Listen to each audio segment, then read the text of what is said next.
Hello everyone, and welcome to another Davis weather tracking video. Today we'll be discussing a potential severe weather episode in a couple of days, as well as the potential for some snowfall over the next couple of days too for portions of the Midwest and Northeast. So let's get right into it. Welcome to Davis weather tracking.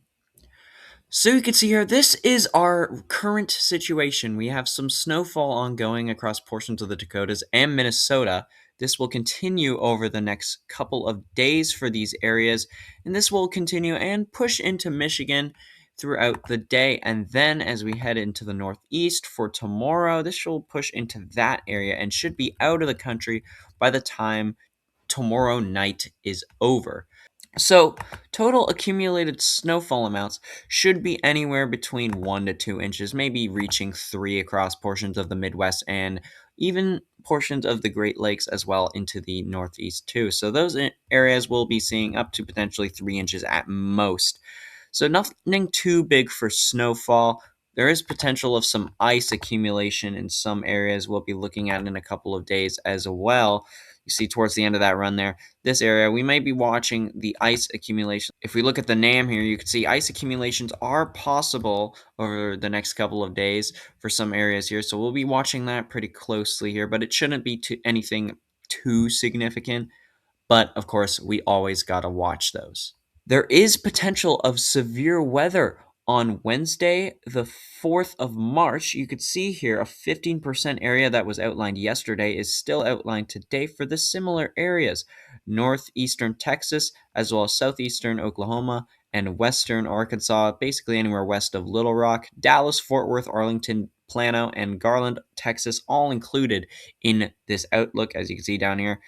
Roughly 62,515 square miles, and about 9 million people are under this risk. And this risk will be changed a little bit. We'll see some tweaks to it, potentially some downgrades, upgrades. All is on the table. But let's get into more specifics on what this threat could be. Looking at the GFS model here, let's push this forward. This is 6Z. Of course, the new 12Z run will be out by the time this video is released, but there shouldn't be too much changes. You can see that ice potential across portions of the Northeast and Great Lakes there, and potentially some snow above that as well. We'll be watching that for Tuesday. But let's head into our risk on Wednesday here. You see, this might be an overnight threat, but some thunderstorm activity, as you could see, is likely across portions of the Arklatex region there. Potentially looking into that area for potential severe weather. We won't know the threats until just a couple days before, but let's head into the future now, as this severe weather threat may not be over.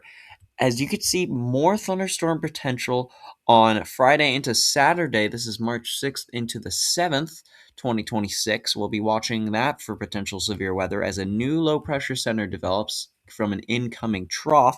And this area may just get pummeled as we look March 8th into the 9th.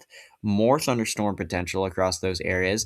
Potentially some severe weather on March 9th is likely. This might be a more widespread threat. We'll see about that. We'll look into that more in just a second here. But you can see after that, this low moves out of the way and things get a little more uncertain as we head later on into the forecast. But this area here, this could be a potential flooding threat we might want to look out for, especially if these areas get dumped quite often here. Let's take a look at our accumulated precip just to get a glimpse at what that could be. And you can see, yeah, quite a bit of rainfall is likely across these areas that are kind of strucken by drought right now. So this might provide some relief, but it might be a little too much relief, as we could potentially see over 6 inches accumulated by the time the storm system is out of the way in some areas here. A widespread area of 1 to 2 accumulations is likely for rain, so we will see how that sets up. Here's our ML total severe probability from the NSSL, NOAA.gov. We looked at this yesterday, and we're going to take a look to see if there has been any changes today.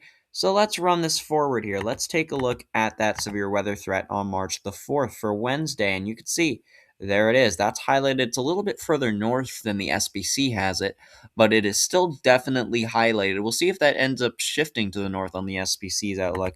As we end to March 5th, you can see that risk will shift to the east and potentially gain a little bit again on Friday, March 6th. And on Saturday, the 7th and the 8th, that risk will kind of begin to meander. March 9th, it's becoming a little more uncertain, but it does get a little more widespread. And on March 10th, there you see another potential severe weather threat across portions of the southeast, inching up into the Ohio Valley as well. We'll be watching those areas closely, and as we get further on, the risk becomes a lot more uncertain. That's why it lowers quite a bit.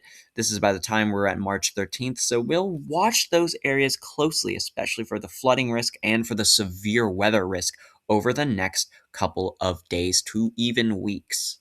As you can see here, that is clearly outlined on the Climate Prediction Center's precipitation outlook. You can see above average precipitation here, anywhere from stretching from the Great Lakes all the way down to Texas, and highly above average temperatures as well, as we talked about in yesterday's March forecast. If you haven't seen that already, take a look at it. It's pretty freaking cool. So you could see high precipitation amounts are likely across these areas, heading even into the 8 to 14 day outlook as well.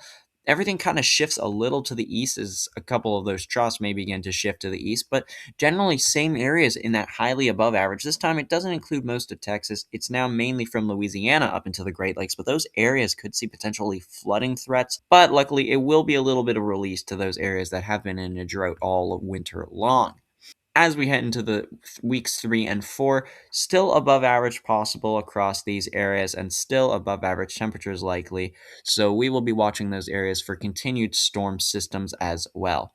If we look at that drought seasonal outlook, you see that drought may be removed and improved across these areas. Areas that are currently in a D3, D2, D4, and even some spots of Arkansas will likely get that major relief here. But as we said before, it might be too much relief. If we look at our composite, you can see heavy precipitation. And if we zoom in just a bit, you could see that flooding risk there for those areas outlined in that light gray shade. So precipitation over the next 8 to 14 days, high risk there you could see across the south central United States, and a slight risk and moderate risk surrounding it. So we'll watch that closely here across the next couple of days. Thank you for watching today's forecast on this potential big storm that could be coming for the central US and south central, and as well as portions of the Midwest into the Great Lakes, possibly, and Ohio Valley. We'll watch that closely for you over the next couple of days. I'll have more updates for you coming soon, and we will see you all in the next one. If you liked the video, consider liking and subscribing, leaving a comment for any suggestions. Thanks for watching, and I'll see you in the next video.